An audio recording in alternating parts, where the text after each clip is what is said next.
Hey guys, I'm Dr. Megan Faulkner with Apex Sports Medicine. I'm here with Bethany Shadburn. We're at Streamline CrossFit, and we're gonna be here doing some warm-ups and movement preps for 19.1.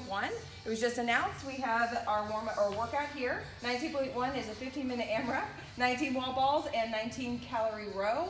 And so we're gonna take you through some of those movements to get you ready for this workout.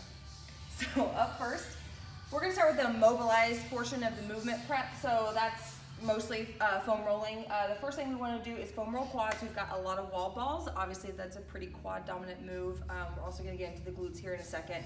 So you'll get on a foam roller for this. For time's sake, we're just doing one side here, but you want to start at the knee, press into the foam roller there. And I always like to add a little bit of movement to the foam roller. I feel like it's a little bit more effective. We have more of a pin and stretch type of deal, and we really can break up some of those spasms and get some mobile tissue here. You want to make sure you go through both quads.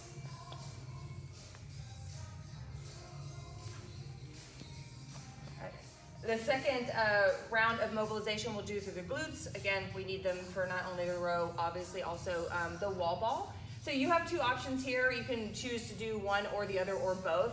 Here we're definitely hitting our upper fibers of the glute max and also some of the glute med with the foam roller. So you can roll around, find a nice tender spot, maybe hang out on there, rotate back and forth and up and down if you want to help mobilize that specific area of tissue. The second way that you can foam roll the glutes is you can get a lacrosse ball, and you can do that same idea and maybe adding some leg motion, again for that pin and stretch effect. And this is just a smaller point of contact, so it can be a little bit more intense, but also more effective if you have a smaller area of spasm. So next we want to foam roll, or you can use the lacrosse ball, self-myofascial release through the hamstrings, part of the posterior chain that we're definitely going to be using through the row. So put a lacrosse ball, this can be a box or a bench or weights. Put that underneath the leg on a hamstring. So start first without that. Start first without that and try moving the leg up and down. Again, pin and stretch on that hamstring. If this is not enough weight for you, then you can bring a weight to set on top to get a little bit more press into the muscle there. So you want to work from the knee up to the top of the glutes here. So there is a little bit of an overhead movement with the wall balls. So we want to make sure that we're getting the upper traps ready, so we can do that with the lacrosse ball in the upper trap, drop it right on top of those upper traps, onto the rig, lean into it, and then we always, again, like to use a little bit of movement to create that pin and stretch effect and really loosen up the muscles, bring some blood to the area, get it primed for movement. Obviously do both sides. So now let's get into the stabilize and activate portion of our movement prep. We've already mobilized our tissue. Now we need to make sure that it is actually active and ready for movement. So we're going to start with warming up our wall balls. We're going to take you through a little bit of a complex. So the first thing is going to be a squat with a pulse. So you'll go banded obviously around, we want a medium heavy band right above the knees. We'll go down into a squat. And I want to do 3 pulses. The knees will come outside of the feet and you'll keep the toes on the ground. So 3 pulses there against the band. And you come back up. The second movement of this complex is just a banded squat. Good, come on up. And the third part of this movement is going to be our jump squat still with the band. So nice and quick. Awesome. So you want to do 10 reps total of this. Bethany's going to show you how to do all 3 moves in quick succession. And put it away.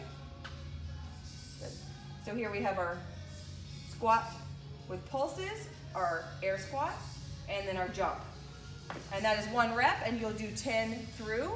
So the second move to warm up the wall balls, we're going to do a banded overhead press, again to warm up the throw of that wall ball. There you go. This is a lighter band, lighter long band. You're going to do 10 presses up to the ceiling. Pretty self-explanatory. Good. Nice. So you do 10 reps here. So now let's warm up the row. We're gonna obviously do a bunch of posterior chain prep. So we're gonna do 10 banded good mornings. This is a little bit heavier band. I would say a medium heavy band. And then you wanna be pretty explosive, just like on the rower. So you're gonna go a slow good morning and then pop up. You really wanna make sure your back is staying nice and flat and straight, and that all of the movement is happening here through the hip and the glutes, so that you can turn those on and get them ready for the movement. So 10 reps here. Okay. So the second movement we're gonna do to warm up our row is 10 banded seated row.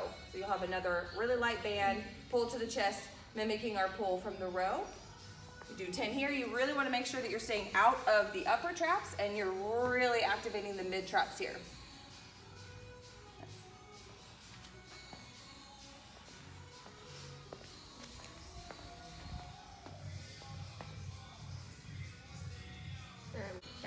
And last but not least, we want to get really specific with the movements. So in order to warm up the movements, we do them.